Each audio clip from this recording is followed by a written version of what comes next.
live, Ryan, once again on the Pittsburgh Combat Sports Podcast. Thanks for joining me, dude. I know your life is just the absolute busiest of all time. Like sometimes I see your schedule or see what you're doing, and I'm like, there's no way that you're actually getting all this stuff done, but somehow this stuff gets done. So I appreciate it. Yeah, we get it done, right? That's the saying goes like if you want something done, find someone who's busy. So I've never heard that. That's a new one. really, No, yeah, that's no, great. that's definitely a saying. Like if you need something done, find someone who's busy. It's those people that get things done, right?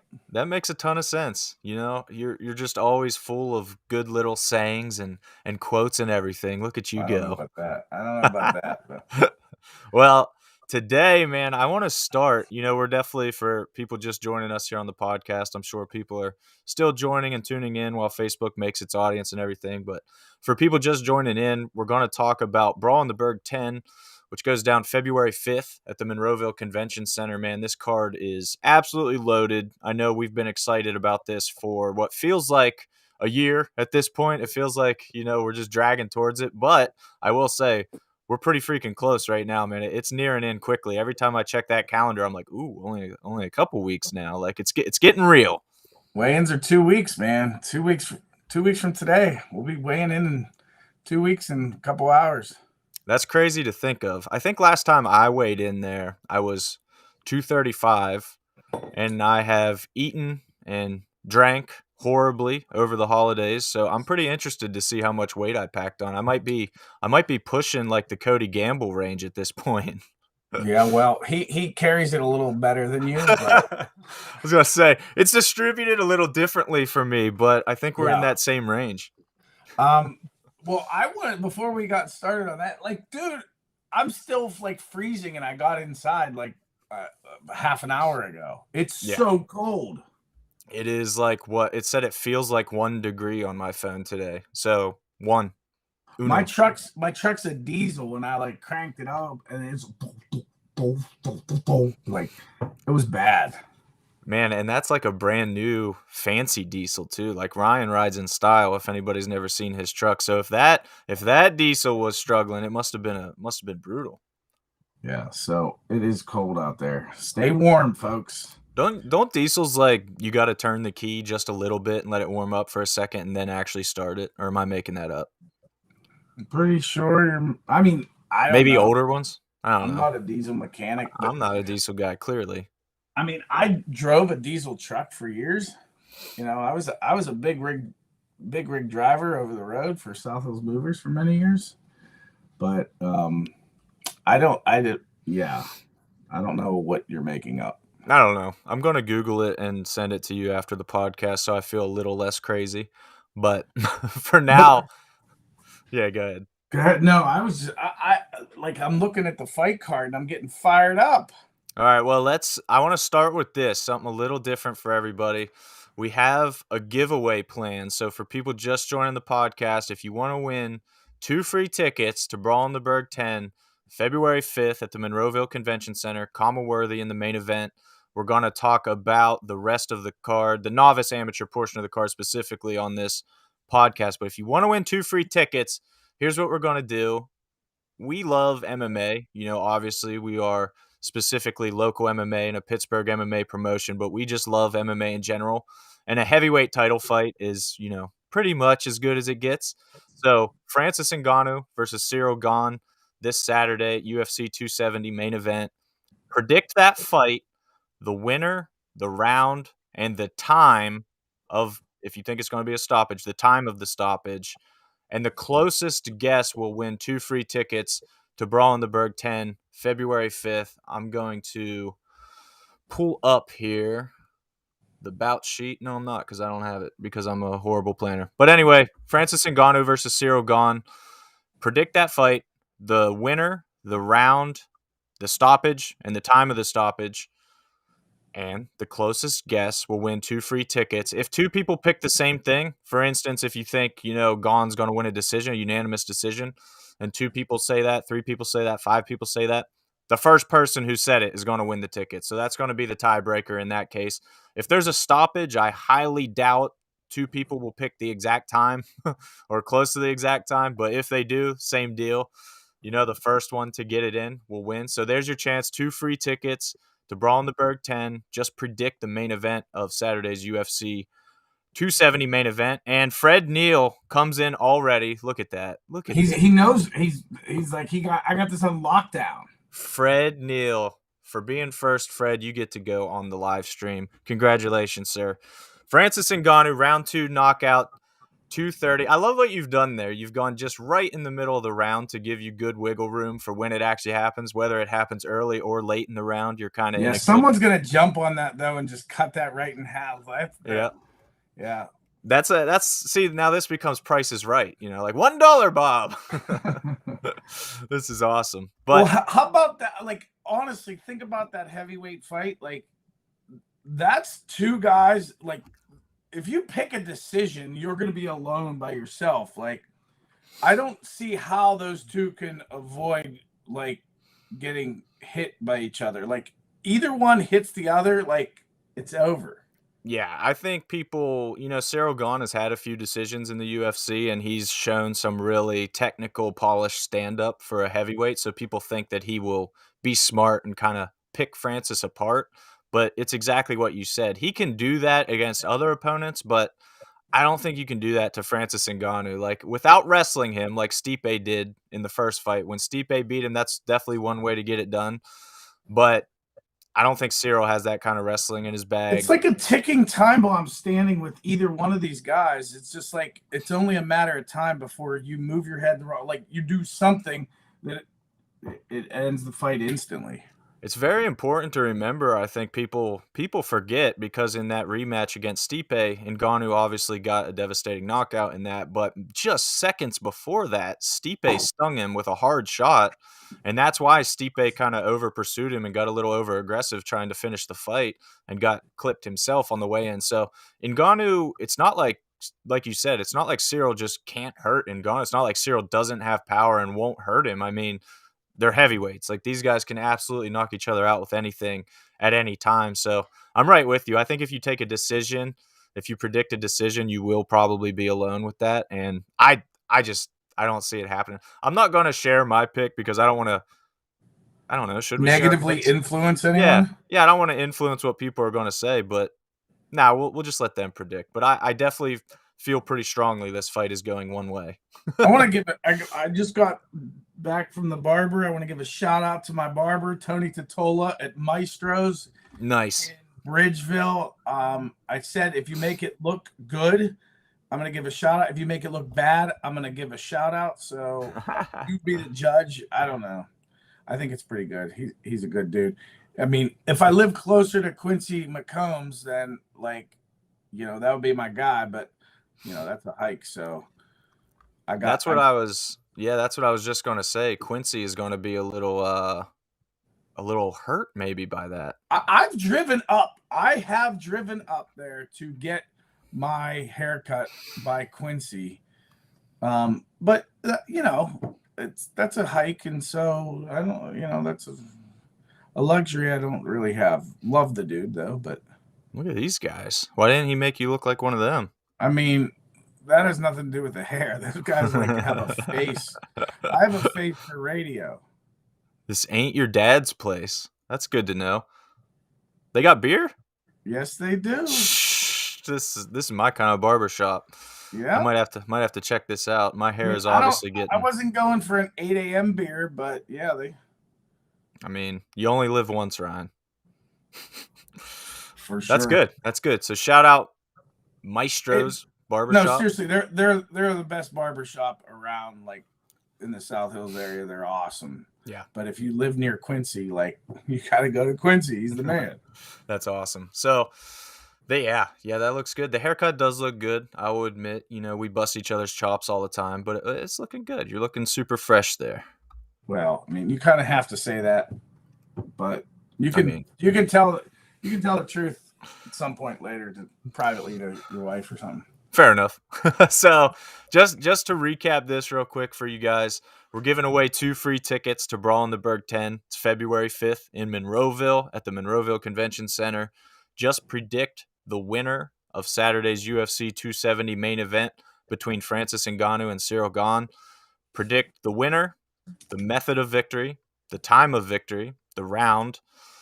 Make it as specific as possible because that's going to be the tiebreaker. You know, the more specific guy, if two people pick a Francis Ngannou knockout, but one guy got the round right and one guy didn't, then the person who got the round right is obviously going to win the tickets. If two people pick the same exact thing, whoever said it first, whoever commented first is going to get the tickets. So 2 free tickets, man. This show is honestly booking up super fast. The tickets are selling really well, and it's going to be great. So this is a way to snag two free tickets and ensure that you get a spot at the show, man. It's going to be a killer time. Killer time. Killer time. Speaking of killer time, I mean, I love this card. It's exciting. Like, there's something for everyone. If you like grappling, if you like stand up, if you like, you know, the guys that are, you know, super well rounded and you have no idea where the fight's going to go, like, we have everything. It's crazy. I mean, we got Kama Worthy in the main event. You know, we've got title fights. We've got Edwin Vera, who's always just a barn burner of a time inside the cage, inside and outside the cage. Yes, just as much outside as inside. So shout out Edwin Vera. But today we are going to focus on the novice amateur portion of this card because this is an area that I think people, you know, first-time viewers, maybe more casual MMA fans, don't pay as much attention to the amateur ranks. And, you know, I certainly don't blame you for that. Everybody wants to focus on the pros and the guys making the next level to Bellator and the UFC. But, man, this Brawl in the Burgh 10 card is freaking loaded with, like, future talent. And that is so exciting. I know for us as promoters and for a promotion, that's super exciting. But I'm telling you right now, as fans planning to come to the show, these fights are going to be incredible. Like, these early fights, you absolutely got to get to the show on time because you do not want to miss one of these early fights. They're all awesome matchups, all awesome, talented amateur fighters. I mean, let's break down first. Let's just jump in, I think, with Craig Perry, because Craig Perry's a guy that lost his debut back at Brawl in the Burgh 9, but still raised his stock in the process. Like, very few people can go out, lose a fight, and leave you more impressed after losing a fight. So there's definitely something to be said about that. Craig Perry out of the academy faced Sean McGuire back at Brawl in the Burgh 9, lost a split decision. Crazy, crazy good fight. And, you know, full disclosure, James Gray, Sean McGuire's coach, after the fight just could not stop saying good things about Craig. You know, he was like, that kid's going to be good. That kid was tough. He was, you know, better than we expected, all this stuff, because Sean McGuire's a stud too. I think he thought his guy was, you know, the man and just going to go steamroll another. 100%. He thought, okay, we'll come in, get an easy debut win, make a name for ourselves. And like, that's hindsight, that's 100% what he thought, because he was shocked at what a great fight that was. He really was. And that's kind of the thing. Like, obviously you're a debuting amateur. Both of them were debuts. There's no footage on these guys unless they've competed in grappling tournaments or taekwondo tournaments or whatever, and you can somehow find that, but there's nothing. So you just kind of come in dry. And I'm going to play a clip for you guys of some of Craig's work throughout this fight, just to show you how close the fight was. So, like, keep in mind, he lost the split decision, but yet this is some of the stuff that he did in that fight. Craig Perry, one of his favorite fighters is Conor McGregor, and you can tell he has that movement. You can tell he's trying to move like he's throwing hard. And he's a lefty. Teeing off. And McGuire. Craig Perry searching for the finish. McGuire shoots the double. Bounce on the feet, the in and out movement. People know it from Conor now, but originally it was Lyoto Machida that kind of had that in and out stuff. There it is. And he puts him down. He needs to give him space. He's making him get back up. Very smart move. That was a really nice long cross. And Perry's using the body kick to set up the shot upstairs. So, yeah. Dude, that clip gets me so excited. This kid is like, yeah, man. That's every promoter's dream, man. It's crazy, dude. I think that first flurry, like even rewatching it, at the time I thought the same thing, but rewatching it, more shots landed clean than I even realized in real time. And Sean's chin, I honestly don't know how he didn't get at least wobbled through that. Yeah, great chin. But like, debuting amateurs don't throw combinations like that. That just Right. like he's throwing like a lot of times they just get caught in throwing haymakers. He's throwing uppercuts. He's throwing hooks. Everything. I mean, it was awesome. It's crazy. And I left the video as I did, edited the way I did, so you guys could kind of see the tail of that fight. You know, Sean Maguire secures 2 takedowns at the end of both of those moments for Craig. So that was kind of the difference in the fight. I'm really interested to see how Craig's grappling has improved going into this one, because that was really what kept him from winning that debut fight, I think, was his inability to stop Sean's shots. But I also left in something on purpose that I thought showed some real veteran savvy there when he dropped Maguire, and instead of following him to the ground, he just invited him to stand back up. That's super smart. And the advantage of going to the ground would be, you know, being able to like continue the flurry of punches to the head. And when you can't do that at the Pennsylvania amateur level, at the novice amateur level, then yes, invite him back up, get him up as quick as possible, and try to continue that barrage. Absolutely. I think that speaks to his coaching a lot at the academy. You know, those guys prepare their guys as well as anybody. So you could really see that shine through, especially a guy with like Craig, who didn't have much of a formal combat sports background. He was a hockey player who saw Kama Worthy fighting and then was like, hey, you can do this in Pittsburgh. And now he's training with Kama at the academy and under Kama, and the coach is there. It's a really cool story for Craig. And now getting to fight on the same card as Kama. It's pretty awesome, man. And just to give you guys something to keep your eyes peeled for, the Trib actually reached out to me about doing a story on Craig. So there's going to be some more about Craig coming out. Keep your eyes peeled for something from the Trib. I think it's going to be coming out early next week. So eyes peeled on that. Craig now faces Anthony Morris, just to kind of wrap up Craig's involvement with BitB 10. Anthony Morris, 0-2 out of Cleveland, Team Savage in Cleveland, man. I know, like, when you see 0-2, it doesn't look great on paper, but everything we've seen and heard from this guy, just like Sean versus Craig, you know, it's not an easy fight. There's not going to be any easy fights here, and Anthony is, like, super ready to go. We'll talk about a guy who, like, got it. This is one thing that I think you've taught me, but that I've also noticed, just how fast fighters return their paperwork kind of matters, you know. And Anthony Morris was a guy who right away was like, what do I need to get you? What do I need to send? I'll send anything. Like, just tell me what I need to do. I'm ready to fight. He was like that kind of guy. So that's super exciting. I think he's ready to roll. He's ready to give Craig a fight.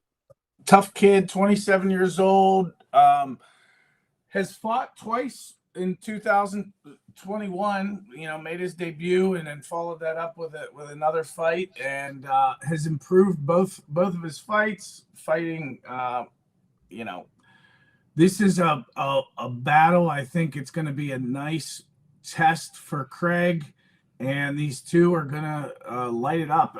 You know, we usually don't set the bout schedule until we, you know, things settle down like the week of the fight.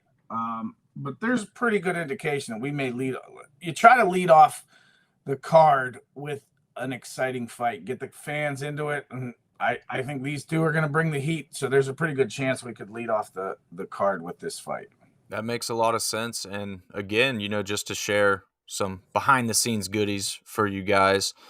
Obviously, the way that we structure this is such that, you know, the Academy has 3 guys on the card with Kama Worthy, Justin Patton, and Craig Perry.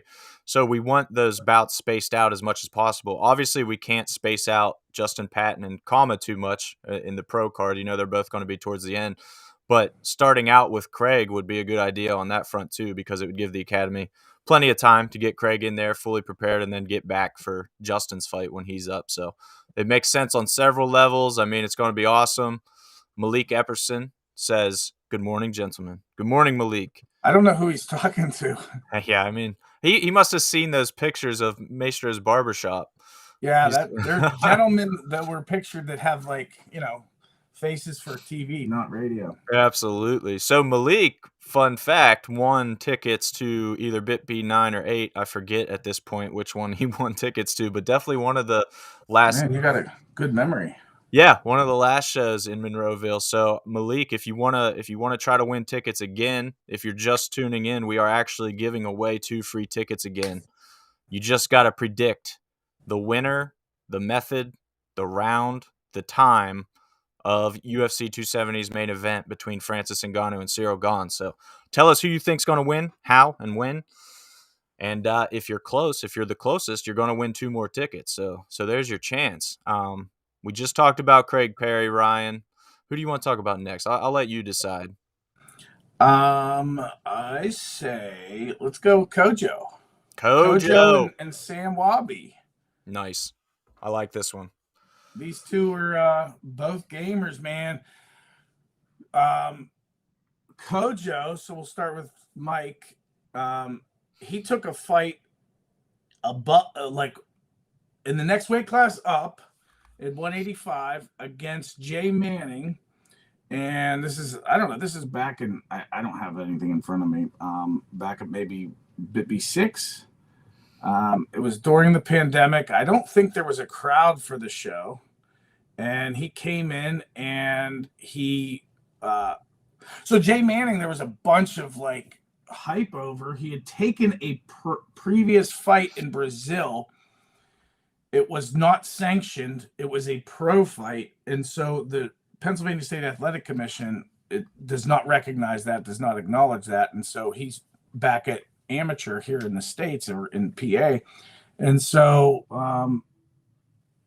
expected, I honestly expected fighting up a weight class, all those things, for it to be a dominant win for Manning. And man, Kojo came in and really, we talked about Craig Perry and being impressive in a loss.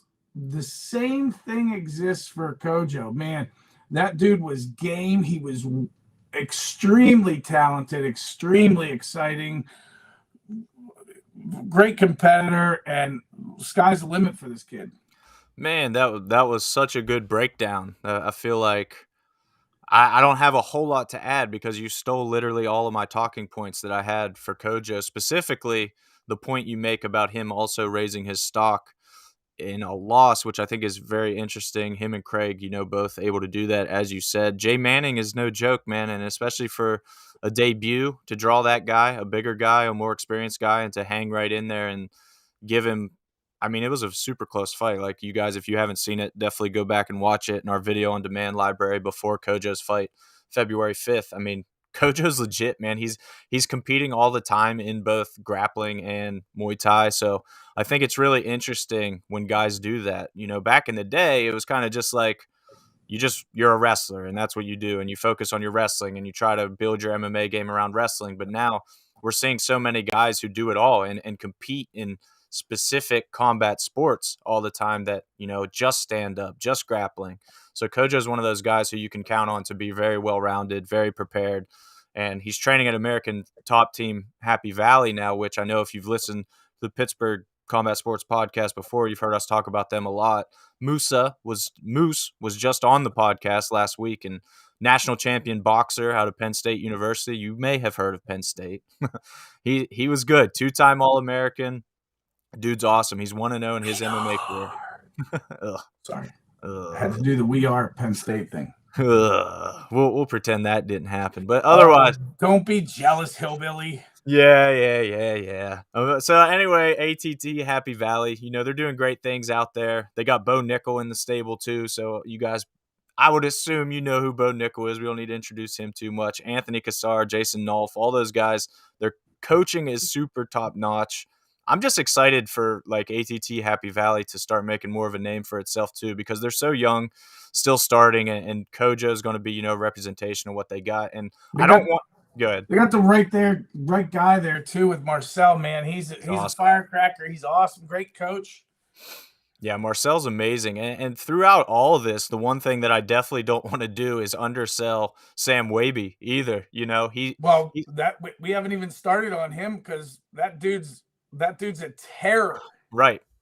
He had an awesome crowd at Flood City Fight Night for his own MMA debut. He fought Paul Dotson and got the 3rd round finish, man. But that fight, all credit to Paul Dotson, super young kid making his debut, very, young to the game of MMA as well, but an athletic kid who I'm sure is improving and going to be a lot better his next time out. But Waby straight up put it on him, man. I mean, that fight stopped in the third round, but it was kind of over before that, I thought. Yeah, well, I mean, the funny thing about going back memory, I mean, this is months and months ago. This is in August, but I just remember Dodson was like smiling almost the whole time. Like he was like, this is real. Like, I'm actually doing this. It was awesome. It was good to see. He's a young kid. I think he's still in high school. I think he's graduating in the spring, or I could be wrong, going off memory here. But Sam Wabi just impressed everyone. This dude is intense. And we kind of knew that going in. Like, there was buzz. And so he's 1-0 now, looking to improve to 2-0. You got Mike, who's 0-1, looking to get that monkey off his back and get his first MMA win. This is going to be a huge, amazing fight. It really is, and fun fact that both of the guys are going down to 170 for this fight. I think they'll both be better at that weight class, I think. You know, Sam looked small, I thought, for 185 for sure, especially next to Dotson, who's a pretty tall, lanky kid and will definitely fill out his frame as he gets older. But I think he belongs at 170, and Kojo's going to look great at 170. So, I mean, like you said, that fight's a firecracker, man. We need to let's go into the next one that I think is almost definitely not making it to the judges' scorecards, and that's going to be Julian Flenery against Matt Vanderhoff. Heavyweights. I mean, we've introduced the show by talking about Ngannou versus Gane, so the same principle applies at all levels of heavyweights, man. These big boys can sling leather, and when it lands, it's just game over. You don't get a chance to defend yourself. Your brain just shuts down and says, yep, I'm good. Yeah, I mean, ultimately, we've had Julian scheduled. It's been a long time coming, man. We've been looking forward to Julian fighting for 247 since our inception. Mm-hmm. Julian is a great guy, a great fighter, competes a lot with jiu-jitsu, you know, and just a series of circumstances, the pandemic, a bunch of different stuff, fighter injuries, have led to it taking to, you know, Brawl in the Burgh 10 for him to be on the card, and so looking forward to it. Julian's, I think both of his wins are by knockout, so he has a history of taking people to unconsciousness, but he also did that at a lower weight class. He's now fighting at heavyweight, so that's a whole new uncharted water. And Matt Vanderhoff, you know, I'm looking forward to seeing this kid because I hear great things, but again, he's a debut.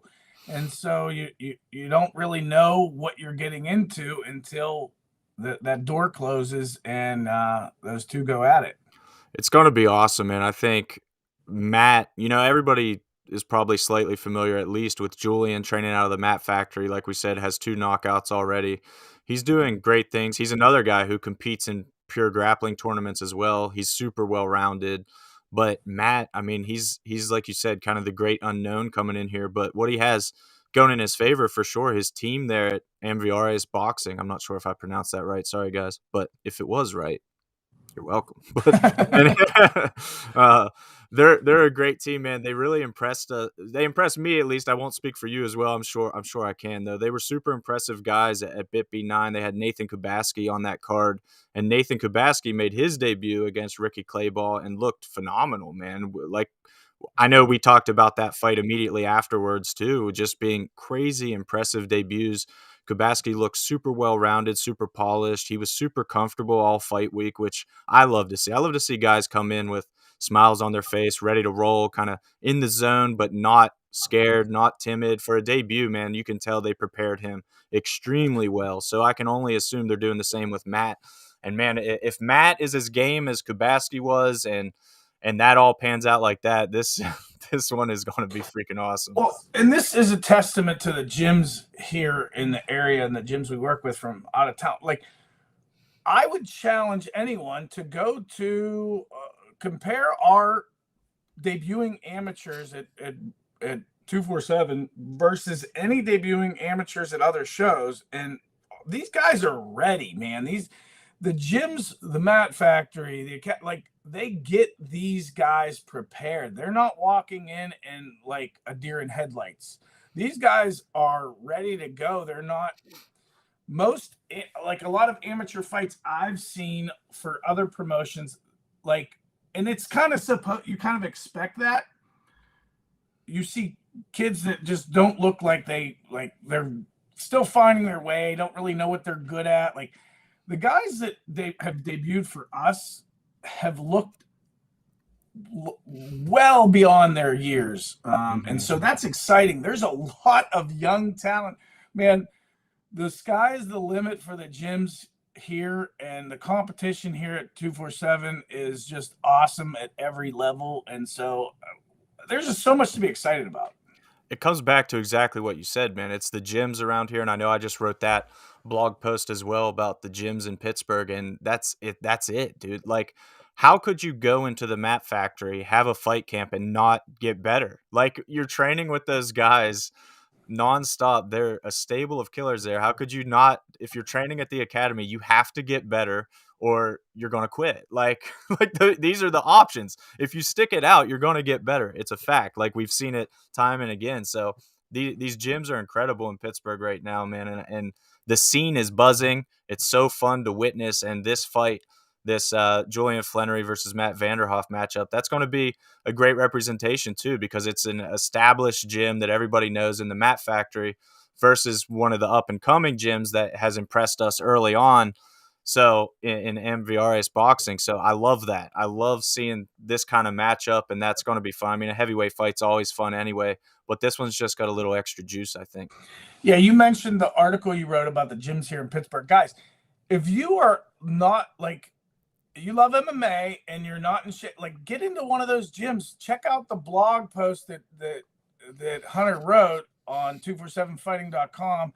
There is a list of gyms and gyms that we endorse. Like we know the people there. We know they have great programs, great talent. Like it's not just for competing fighters. It's for getting in shape and getting your butt, stop being so lazy and get motivated and get active. So those guys will all take care of you. Check out that blog if you're watching this and you're like, I'm tired of being overweight and out of shape.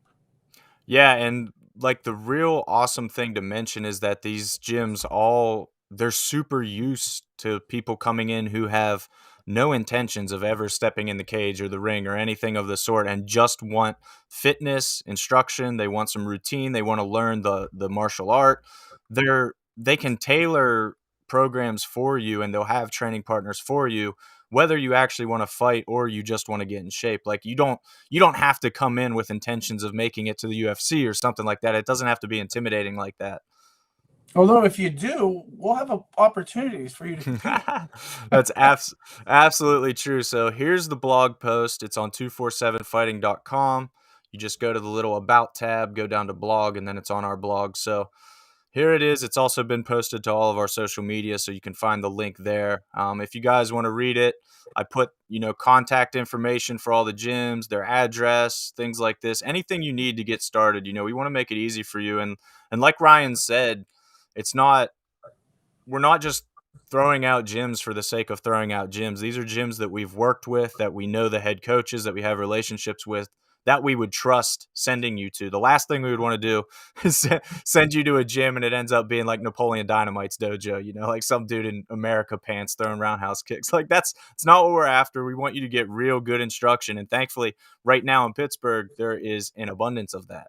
Yeah, there's great gyms with Indio and Mat Factory and the Academy and Stout and Armazzani. Like it's just unbelievable that we're blessed here, guys. Like we are blessed with great gyms, so there's no excuse. They have programs for everyone. Yeah, can't emphasize that enough. The choices right now are just absolutely insane. And I think, you mentioned Indio, so it's only fair to go to this fight next, I think, because this is, again, going to be the ultimate example, I think, with a guy, Gavin Teasdale, making his MMA debut altogether February 5th at Brawl in the Burgh 10. Anybody in the wrestling community instantly knows Gavin. You win states in Pennsylvania 4 times in a row. You're going to be known. One of 13 guys ever to accomplish that feat in one of, if not the best wrestling states in the United States. So what Gavin did in high school wrestling is just absolutely unbelievable. He's the kind of blue chip prospect, I think, that MMA promotions and promoters like us, how can you not be just crazy excited to see him get in the cage? I mean, and he's training at Indio, which makes it even better. Danilo and everybody there, all the training partners there, Taylor Cahill, Tanner Cahill, he's getting in incredible work every day. And everything we've heard says that Gavin is ready to go, taking it extremely seriously. And he better be, man, because Tyler Fry's good. Like, this is not a layup. Tyler Fry's darn good. Now, the thing with Gavin is you could honestly make the argument that Gavin Teasdale could be the best, most talented Pennsylvania high school wrestler ever. You could say that. Yeah. I mean, he's regardless, he's in that argument. He may be the most talented Pennsylvania high school wrestler in history of the state. That's crazy. This kid is for real talented in wrestling. Now, how does that transition into MMA? That's yet to be seen. That cage door has not closed. There have been plenty of very talented wrestlers that didn't transition well into MMA. So the question is, what's going to happen on February 5th when that cage door closes and he's faced for the first time with a absolute animal? Yep. That wants to not just wrestle him, but wants to knock him out. He's never had that before. You have to see it to believe it. Like February 5th, get your tickets. Yeah, everybody has a plan until they get punched in the face, right? We've heard it 1,000 times, and it couldn't be more true. Like training at Indio and everything, I'm sure Gavin is getting some real experience and kind of understanding what a fight feels like. But we've heard it from so many debuting amateurs and even pros. Their pro debut, it's different when it's for real. It just is different. So Gavin's going to have to conquer that energy, the nervousness, the excitement, everything that goes into that. He's going to have to conquer all that and then conquer Tyler Fry, who is a Muay Thai specialist on top of that. So if there is a guy, tailor-made to just come out and overwhelm Gavin on the feet, it would be Tyler Fry. And he's no slouch on the ground either. He constantly competes in grappling tournaments, and Central PA MMA, where he trains out of, and their coach Ryan Grun, they're excited about this fight. We mentioned it before with a couple other gyms, but like, you get the feeling when a guy feels like they know something, right? Like, spoiler alert for everybody, I'm not going to share super private conversations we have or anything, but I'll just say, like, Tyler Fry, Ryan Grun, that whole crew, they wanted this fight badly. Like, they think there's something with Gavin's game that they can exploit, absolutely, which is exciting because now for us on the outside, anybody just looking in sees Gavin Teasdale versus an 0-1 fighter, and you're like, okay, well, Gavin's just going to take this. But I would caution you, I don't know, man. Like, they know something. It seems like they know something, and Gavin's going to have to rise to that occasion. So it's super fun. I mean, this is just the kind of matchup that gets me super giddy. I've been ready for this one since we signed it, man. This one's crazy. And you have a connection to Gavin, right? So you've known Gavin for a long time. It's funny, man. My cousin, Dustin Conti, also wrestled at Jefferson Morgan and then went on to wrestle at Clarion University. So he was in high school with Gavin, and they were, obviously both extremely, extremely good wrestlers out of Jefferson Morgan. And Gavin would just be around. Like, I'd be visiting Dustin and family events, and Gavin would be hanging around. So, yeah, I've been seeing Gavin for a long time and knowing about his wrestling and knowing, what he's doing athletically. He's been, I mean, you don't want to throw a term like prodigy around just lightly, but he's been a wrestling prodigy basically from the jump. Like, everybody saw it even when he was crazy young, and obviously what he did through high school is crazy. And then I wanted to touch on, like, once he started training MMA, obviously we poke around, how's Gavin doing? How's Gavin doing? The early reports are that he hasn't missed a beat since being out of competition. He was actually teaching right away at the shop in Indio. He did a little seminar. I don't know how else to put it, but he is actually a wrestling prodigy. Like, his brain understands wrestling in a way that a lot of people's don't. That's just all there is to it. And I think the exciting thing, encouraging thing is Danilo keeps, telling me, man, like, he has keep stressing, he has one speed. He's go. And so that's going to make for some exciting in-cage action. These two guys are both game. I don't want to. Tyler Fry, we haven't had a chance to see him at 247. We haven't had a chance to see either one of these guys. This is the type of fight that a guy like Tyler Fry makes a name off of him. Like anyone is like at the amateur level, you don't often have the chance to at the novice amateur level. When you match up against a guy, you beat him, you take his cred. Like you're overtaking him. This is a lot to take, Yeah. So Gavin has a lot of hype. A lot of people know who he is. A lot of people are excited for his debut. And so like Tyler wants to jump on top of that. And Ryan, his coach, is all for like, let's go out there and do this, man.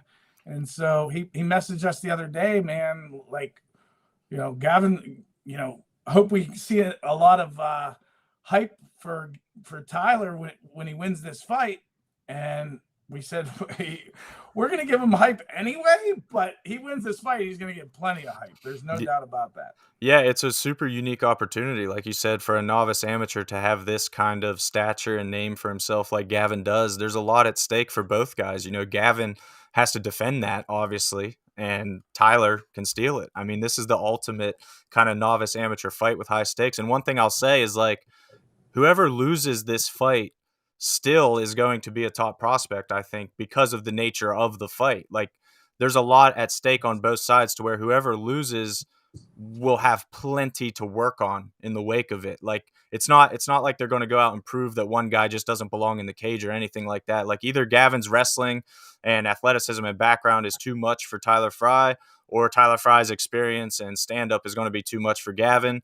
Like, there's going to be plenty to work on in the aftermath of this one. And I think whoever loses is still somebody that I would keep my eye on, because this 100%. Because this is the kind of experience that they're going to need to take that next step. So it's really interesting on that level, I think. Yeah, absolutely. You're no one knows anyone's amateur record once you're a pro. Like, It goes away. So get that experience. And both these guys are like, let's get this experience. Let's stretch ourselves and be better fighters after this fight than we were going in. And that's what they're both going to do, in my opinion. The question is, what's going to happen in the cage on February 5th? Like, that's right. a big unknown. Yeah, and I'm sure Gavin will be looking forward to the day that he can take a guy down and ground and pound to the head, but this day's not going to come February 5th, unfortunately, with the novice rules. And I just we'll transition right into the other big-time novice amateur wrestler on our card. We've got Evan DeLong, wrestled at Clarion, is now at the Mat Factory.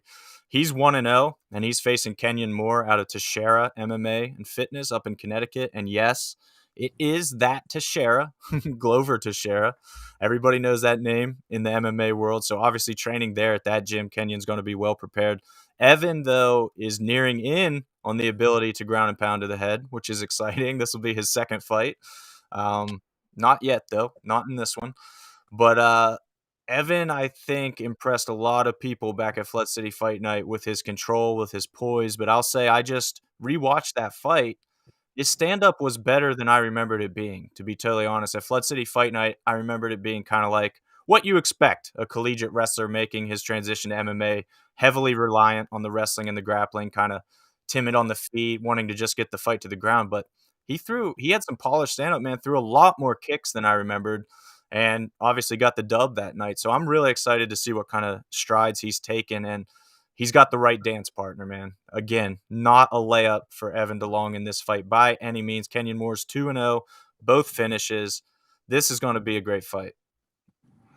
Absolutely. I think, going off of memory, I remember Dooley in that fight being like really, really a tough dude. And there was a point during the fight that I was like, wow, like DeLong, like Evan really, this is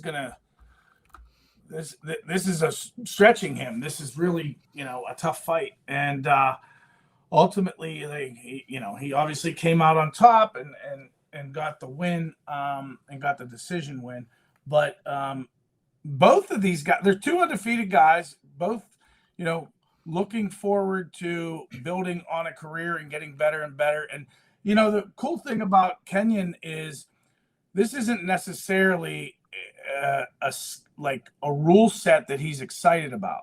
Right. So he's used to there being ground and pound. He's used to there being, a different set of rules in the state of PA with novice amateurs. The rule set isn't necessarily something that he likes. And guess what? He's willing to take that challenge on. He's willing to, he'll have to adapt his game. And that's something that you have to learn how to do regardless. Maybe not because of the rule set, but maybe because of your opponent's talent level or all things like that.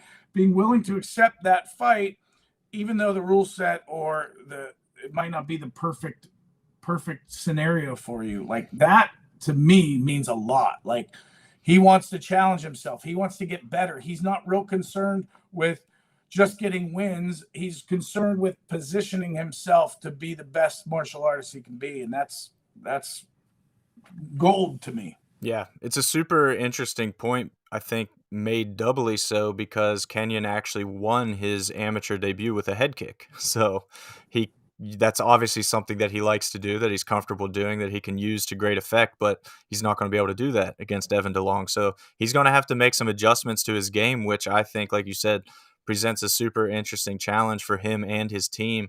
But talking about Glover Teixeira being involved in that fight camp, that gym, he's going to understand that coming in. He's going to be super prepared, ready to go. And it just becomes an even more interesting challenge, I think, when they do finally take the cage.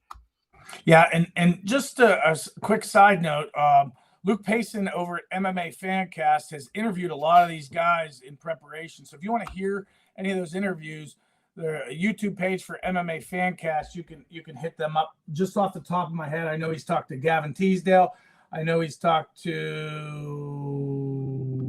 Kenyon Moore. I know he's talked to Ethan Goss. I know he's talked to Kama Worthy. And he's talked to a bunch of guys. So if you want to hear from them about their preparation, check out their MMA Fancast's YouTube page. Absolutely. That's a great call, man. Luke does incredible work with that MMA Fancast. I think his hustle is really, really, really good. He'll churn them out, man. You can always count on Luke to have the latest and greatest fighters on MMA Fancast. That's absolutely worth checking out. Before we transition away from Evan DeLong, I want to give a little shout out to him and his work because anecdotally, I don't know the exact numbers, but I would say Evan DeLong has sold more shirts than anybody on this BitB10 card. Him and Julian are kind of going toe-to-toe with They're this. close. They're very close. They're very close. So this is on 247fighting.com, our shop. It's a little tab up at the top. You can see it up here. So just go to the shop, and we have official fighter shirts for quite a few guys and girls on this card. And I think it looks great. Like Evan's shirt looks awesome. Big outdoorsman. That was all we knew about Evan. We always try to get something they're interested in or something that they would specifically want. And when I told or have them give us an idea of what should be on their shirt. Yeah, that's what I was just gonna say. When I talked to Evan, he was like, "I don't care, just make it look cool." I was like, "All right, well, that's the easiest direction ever." But then we had to ask his coach, Isaac Greely, what's Evan into? And he's like, "I'm pretty sure he's a big outdoorsman." So I went to Evan's Instagram and just started poking around, seeing what kind of stuff he posts. And he's always hunting, fishing, hiking, that kind of stuff. So we went with the kind of forest theme with mountains in the background. I think it looks awesome. And there's going to be a lot of people sporting that shirt inside the Monroeville Convention Center on February 5th. I can guarantee you that. Guys, I just want to do a quick plug here for our sponsors, man. When we put together fight cards and do all this stuff, it is not even within the realm of possibility to do any of this without our sponsors. We have the best sponsors in the game. Want to give them a shout out. Sunny Days in Home Care. Those guys have supported us from day one, and they've really ratcheted up their support. They're now our lead sponsor. Such a great partnership with them. So thankful. They are a huge, great company that is growing. They were recognized as one of the fastest growing companies, I think, in the U.S., but don't quote me on that. But they were definitely recognized as one of the top companies, upcoming companies. We have Price Industries, who does commercial finishing, painting, stuff like that. Those guys, Jason Camp and their team there, they're all, the biggest thing with them, they're always hiring. Those guys are always hiring and looking for people. They bring a whole crew. They fill up multiple tables at our shows and have a blast. And we can't thank them enough for their support and their sponsorship. So hit up Jason Camp at Price Industries if you're, one of those people that actually do want to have a job and work. I know there's a few and far in between, but if you're looking for a great job, they offer, the top-notch pay and all that good stuff. Grandview Wealth Management, great company. If you're ever looking, they're right in Bridgeville. If you're ever looking for someone that's going to take good care of you and you can trust, Grandview is the top-notch. And of course, our friends at the Rehab Center, they have multiple locations throughout Pittsburgh. Great chiropractic care, best in the business. And obviously, if you know anything about Pittsburgh MMA, Isaac Greely is Mr. Pittsburgh MMA. Like if you said, okay, what's Pittsburgh MMA all about? Yeah, I would literally take you to Isaac Greely and I'd say, talk to this guy. He is Mr. Pittsburgh MMA. He's one of the true, someone I really genuinely look up to. I admire his selflessness. He's always looking to. It's hard to be like him. It really is. I honestly try to be more like him because he will literally sacrifice himself to lift others up, and so I just admire the heck out of him. He's a great guy. Michael Hunter, I do see your question. You said, I got in here late. Did you find a replacement for Sid's fight? The answer is we are working on that. We have someone, just full disclosure, there's a lot of stuff that happens behind the scenes. We had like 3 people that we're considering. 2 have since said they're not able to do it. And we have 1 still considering, working on some issues to try to make it happen. We're doing everything we can to try to get Sid matched back up, but certainly challenges with that exist, and so we're working on it. We're working hard on it. So thanks for your question. Yeah, absolutely. We're still definitely hopeful that we'll get that done. Her fight against Addie Bellinger obviously fell out very recently. Addie, I just want to say that, we usually don't do this kind of thing, but Addie, I just wanted to throw a little shout out to her and her team because she was super professional about the whole thing. Like, she didn't want to pull out. She didn't want to get injured. She dislocated her toe and believes she broke a couple bones in her foot in the process. So obviously won't be ready to go in a few weeks. These people don't want to pull out of fights. She actually called me on the phone, which is unique. I think in the texting or emailing or quick hit generation, nobody really picks up the phone, and I'm guilty of that as much as anybody, as Ryan will tell you. And Addie actually called to just let us know, like, she's actually feeling really terrible about it, was really looking forward to that fight and hopes that we can rebook Sid, which, like we said, we're working on. So I just want to say I appreciate, her professionalism throughout that. It's not an easy moment for either side. It's hard on Sid and hard on Gorilla House and their team and everything. It's also hard on their team. So it just kind of sucks all around, and we're working through it. And like Ryan said, we have some things on the table that we're hopeful will still get done. If not, you can absolutely count on Sid on one of our upcoming shows, April 16th or May 14th. Yeah, ultimately, when it comes down to it, someone with as much experience as Sydney in a female weight class there's not a lot of people that are qualified to fight her. So you start with a very limited pool, and now it's late notice, and you're really with a limited pool. Like, you're just hoping someone sees the opportunity, looks and says, "Oh wow, those 247 belts are sick. I want one. I want a shot at one of those," and takes the fight. But ultimately, it's a tough thing because a very limited pool to select from that are qualified to that haven't move on to pro, that are qualified to fight Sid. Yeah, they are sick belts. I want to just shout out the belts too. They're awesome. We just did a podcast with Tom Kaiser, and he just won the belt for Premier Fighting Championships as well. And he gave big props to our belt. He was like, I gotta say, when I got your belt, man, that thing's legit. Like, I'm really, really proud to have won it, not just because of what it represents, but because the belt itself is really sick. So that was cool to hear from somebody like that. I certainly appreciate that. I want to skip back like 5 minutes in the conversation because we talked about something that I just wanted to hammer home a little more, and that's Isaac Greely. And you called him like Mr. Pittsburgh MMA. Like, Ryan definitely mentioned it, but I can't emphasize enough what a great person Isaac is to work with, and anybody who works with Isaac will tell you the same thing. Like, he's an amazing guy. Like, forget the fact that he is a savant, like grappler, and will help you improve grappling and help you And a improve as freak fighter. of nature as well. He really is.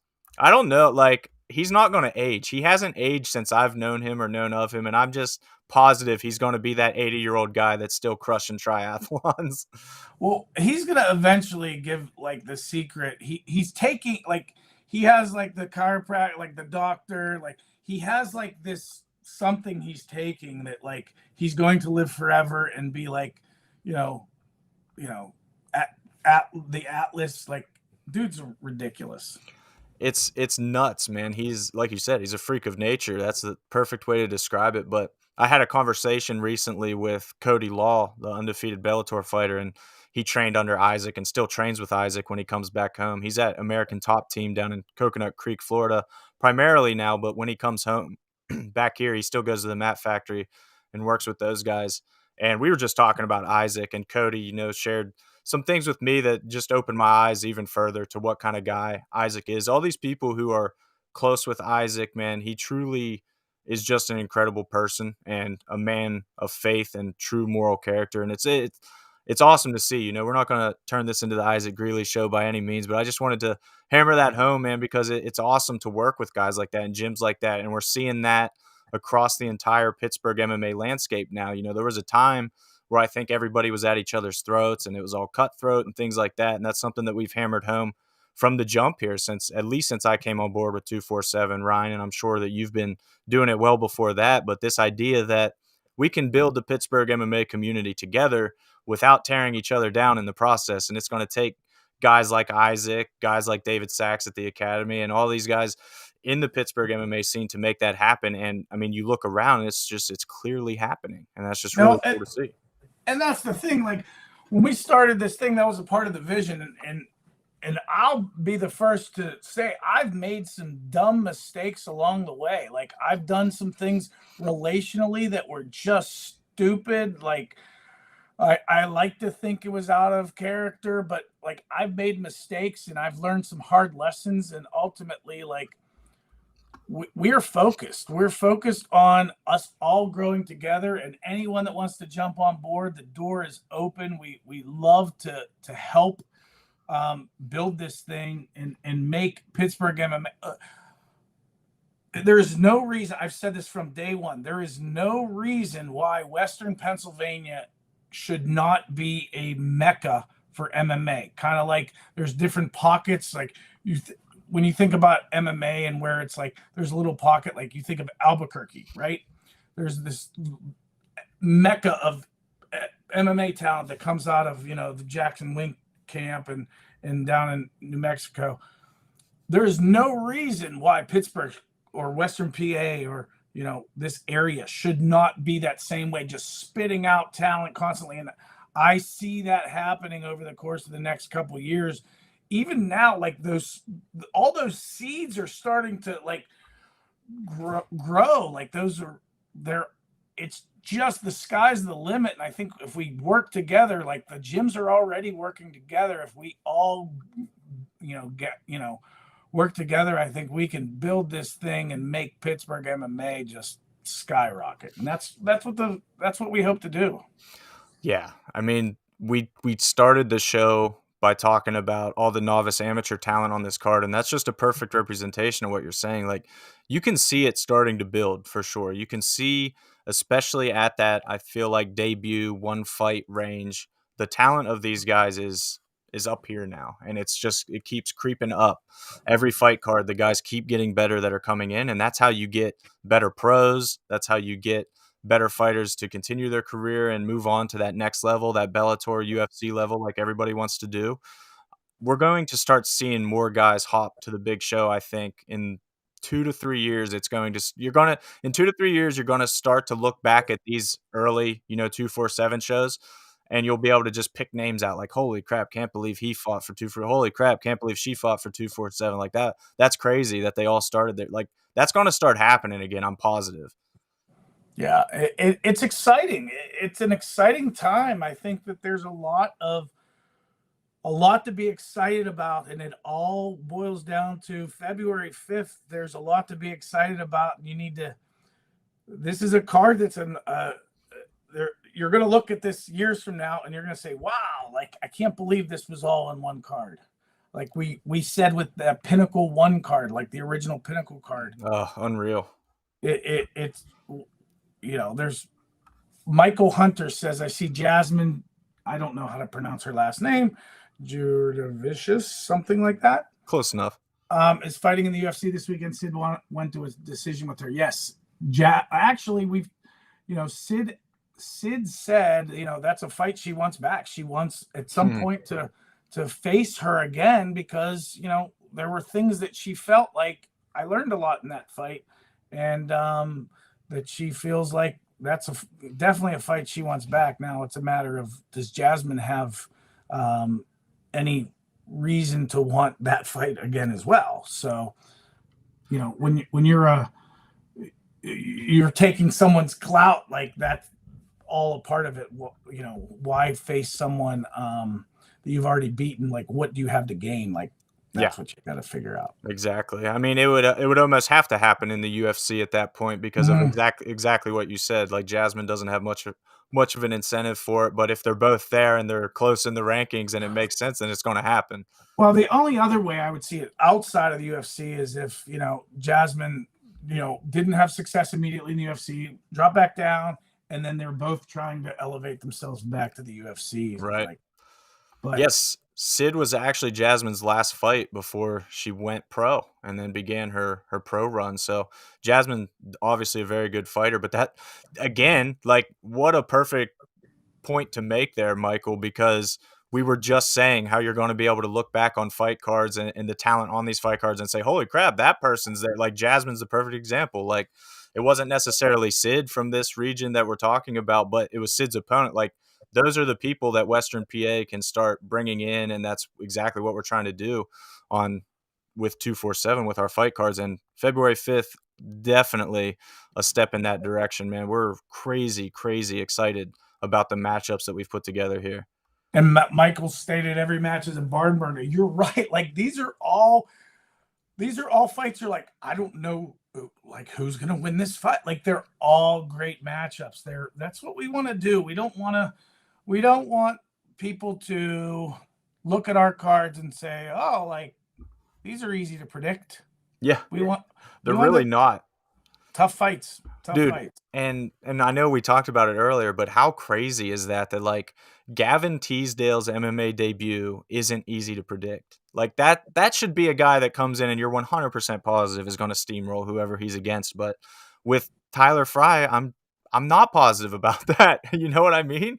Like, it's a really interesting fight. Like, that's the beauty of this fight card, I think, is that as much talent as there is locally, the blue corner is super strong on this card too. Like, this is going to be a crazy night of fights. And just so you guys know, like, we're not fluffing this up or anything when we talk about how the tickets are selling. We just an order just came through for 6 more premium table seats as we were on this podcast. So, like, people are hyped about this card, man, and it's awesome to see that the Monroeville Convention Center is going to be filling up. Like, if you want to come, I know in the past the thought is just wait until close to fight night, get your tickets coming in, but like, don't do that this time. Like, pro tip, please don't do that, because I don't want you to miss it. If you want to be there, make sure you're there by getting your tickets right now. Absolutely. There was something I wanted to talk about, and I totally forgot. Oh, quick shout out. We're happy to announce that Legacy Remodeling is re-upping their sponsorship package, and so glad to have them back on board with us. They have meant a lot to us. You know, they've supported us from day one, and they're the premier remodeler in Pittsburgh. So to have their endorsement and be back on board with 247, it's a great partnership. We're so excited to re-invite them back into the mix starting in April. Nice. Yeah, awesome sponsors. Obviously, like you said earlier with the shout out, they allow us to do what we do. I mean, flat out, that's how sponsorships work. So we're obviously super thankful for them and everything they do for us. And we look forward to every time we go out. I know it's on your mind. We've discussed it. Like, it means a lot to us to put on a good show for them. Like, we would hate more than anything for them to put their trust in us by sponsoring the event, and then we turn around by giving them an absolute, crappy show. We want their experience to be as good as possible, and that's, I think, February 5th. We keep saying it, but this one's pretty special, man. I'm just super, super excited. Well, I think next week's podcast is we're going to focus on the advanced amateur and pro card. Yep. And this week we focused on the novice amateurs, which, when you use the word novice, it's not supposed to mean what we just talked about. Like, these guys are very talented, and we're excited to bring that show to you. I know, because I used to work for Flow Combat, and I've watched a ton of regional MMA, like all skill levels. I've seen 0-0 debuting fighters all day. I've watched a lot of amateur fights in my day. There are those guys that you watch, and maybe it's a very meathead mentality, and I'm sure it's wrong, but you've seen a lot of fighters, if you've watched events like that, shows like that you've seen, and you've said, I could probably take him. Like, you're just sitting at home and you're like, I could hang with that guy at least. Like, maybe I don't win the fight, but I could hang with him. None of the guys on our card are going to make you feel that way if you don't train and you don't fight. Like, these debuting amateurs and one fight amateurs are not your average debuting and one fight amateurs. Like, I just really want to hammer that point home, because a lot of people, obviously I do it too. You see a fight card, you just look at the fighters' records and you try to decide how good the fight card is. That is super deceiving with this fight card. Yeah. And just a reminder, and it's on the screen now, we are giving away 2 free tickets. Here's what you got to do. You got to predict the winner of this weekend's UFC 270 main event, heavyweight title fight, barn burner, Francis Ngannou, and I forget his first name. Cyril Gane. And so you predict the round, predict the method of victory, and whoever is closest will be the winner and win 2 free tickets. Also, just as an FYI, if there's a tie, the tiebreaker is whoever did it first. Whoever sent theirs in first. So if someone says Ngannou, second round KO, 2 minutes and 30 seconds, like Fred Neal, if someone else comes in with that same prediction, then or there's a 10 seconds and it falls in the 5-second difference, then the winner would be the person who sent it first. Yep. So we've got a few in, and it looks like everybody is picking Ngannou so far. So that's exciting. It's a great fight. I love that. A heavyweight title fight's always awesome, but I think today's heavyweight, especially with Francis, the power and the speed and the athleticism is just on a different level than it used to be. So heavyweights are just terrifying nowadays. They've always been scary, but now they're like super engineered, crazy humans. It's going to be a fun fight. So predict that closest prediction. Again, also pick the time of the stoppage if you're picking a stoppage like they have, like we've shown on the screen, because the time will also help break a tie. Yeah, man, 2 free tickets to BitB10. That's a haul. Like, that's an awesome prize. I got to say, full credit to Ryan, because I wanted to do this giveaway, but I wanted to give away a 247 shirt. And Ryan was like, that's not enough. Like, we need to give them something better than that. So 2 free tickets. He upped it. He upped the prize considerably for you guys. So go thank him. Well, we want you guys, like, hey, we did Malik won tickets before. We want to do certain promotions, and ultimately, like, the more people that see these shows, the better off we are. So let's rock and roll and lift Pittsburgh and Western Pennsylvania MMA up high. Yeah, this would be a crazy finish. Michael Hunter, first one in with a Cyril Gane prediction, 4th round submission, 301 of the 4th round. I mean, I could, like, if you're going to beat Francis, that's kind of how it has to happen in my mind. You got to drag him down into the deep waters like Stipe did. Francis's first fight against Derek Lewis kind of doesn't count, in my opinion. You know, that was just a weird fight where neither guy wanted to do anything. Not a lot to take away from that fight, but Cyril Gane, you know, he's super technical. He's big. He's polished. He's very good. He's smart. Super high fight IQ. If he can avoid that shot, those hammers from Ngannou, I could see something like Michael Hunter describes happening. And I will assume a lot of people are going to take Gane by decision as well, because that seems likely. But man, I just don't know if you can spend 25 minutes in the cage with Francis without getting clipped. And obviously earlier in his career, Stipe was able to do it to him, but I think that version of Francis has evolved. Like, I don't think another guy is going to be able to do that to him. Well, it's only a day away. We're going to see soon. The weigh-ins probably were this morning. Yeah, official weigh-in. That's a good point. I haven't really been following it too much. Yeah, I grew up like, you know, a UFC fan. I watched that's how I got into this game, and you know, I don't even watch it anymore like I used to. I just don't have time. Yeah, it's crazy, man. Full disclosure, I'll look at this UFC 270 fight card and I don't recognize a lot of the fighters. Man, back in the day, I could tell you everything about every fighter on the card, top to bottom. I'm the same way, man. It's like crazy how when you get into the game, like, it just, you know, it just changes your availability to watch the things you want to watch. It really does. This card is super top heavy with 2 title fights at the top, obviously the heavyweight title fight and then a flyweight title fight as well. And then after that, it's not that there's not good fights, because there are really good matchups, but there's not a lot of name recognition or pay-per-view appeal, I think, beyond those top 2 fights. So it's still going to be a fun night. They have 2 title fights. Exactly. Balances it right out. Like, you're obviously going to stick around to watch those, so they can kind of do whatever they want at that point. So if you guys want to win 2 free tickets to Brawl in the Burgh 10, February 5th in Monroeville, obviously make sure you can actually be there. Like, don't win the contest and then be unable to come. So it's Saturday, February 5th. Doors open at 5:30 at the Monroeville Convention Center. Show starts at 7. It's going to be an incredible night of fights, man. We talked a whole lot about the novice amateur matchups. Like Ryan said, on next week's podcast, we'll be talking about the advanced amateur and pro matchups. So there's a lot to be super excited about on this card. And we thank you all for listening, as always. Thanks for tuning along with us and kind of putting those fight predictions in. Somebody's going to win the tickets. I love it. We're 2 weeks away. You can predict the fight for the UFC heavyweight. Like, there's only a certain amount of people that are listening live, but you know, we're on a Friday during the day, and most people are working. Slackers. But for those of you that are listening later on, go ahead. You can make those predictions until that fight starts. So go ahead and make your predictions if you're watching this. Yep. The other thing is, we're 2 weeks away, guys. Going to be a great card.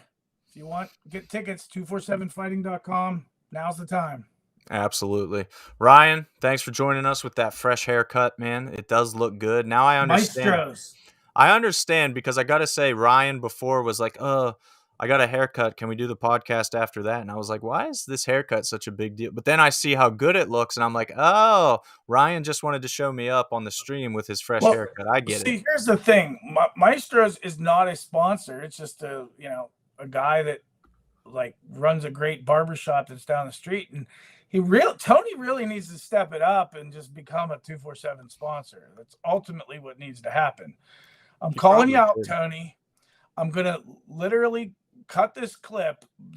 Cut clip. Look at this guy. Accidental. I'm gonna cut this clip and send it to you so you get off you get out of the back. He's been to shows before. It's time for you to step up your game and become a full-fledged sponsor. They are the best barbershop by far around, other than Quincy, but he's far up north in like Beaver area. So if you're anywhere near Bridgeville, that's literally, there's no better place to get your haircut than my man, Tony Totola. They have an app, Maestro's Barbershop app. You can schedule yourself, do all that stuff. They're awesome. That's awesome. I think I've only gotten my haircut twice where the barbershop.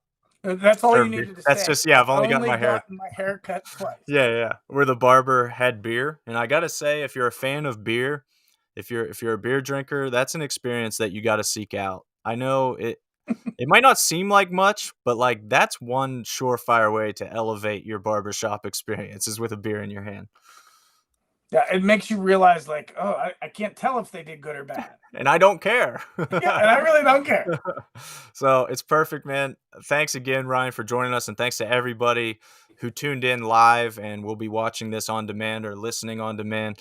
We truly appreciate your support, man. If you've enjoyed the podcast, obviously go subscribe. If you're not already subscribed to the Pittsburgh Combat Sports Podcast. One more plug. Do it. Free Fight Friday. We posted a free fight this morning. Cameron Allgaier's title defense. Just this past, what month was that? I don't know. This past August maybe? Yeah, August 7th, I think. It was but Cam Allgaier, Asher Frederick. It's available on our social media channels, Instagram and Facebook. Did you post it on Twitter too? I did not tweet it because it's too long for Twitter, so we're just gonna, I just started the Twitter thing. I've never gotten into Twitter. Apologize. I'm gonna try to post stuff on there. I don't know.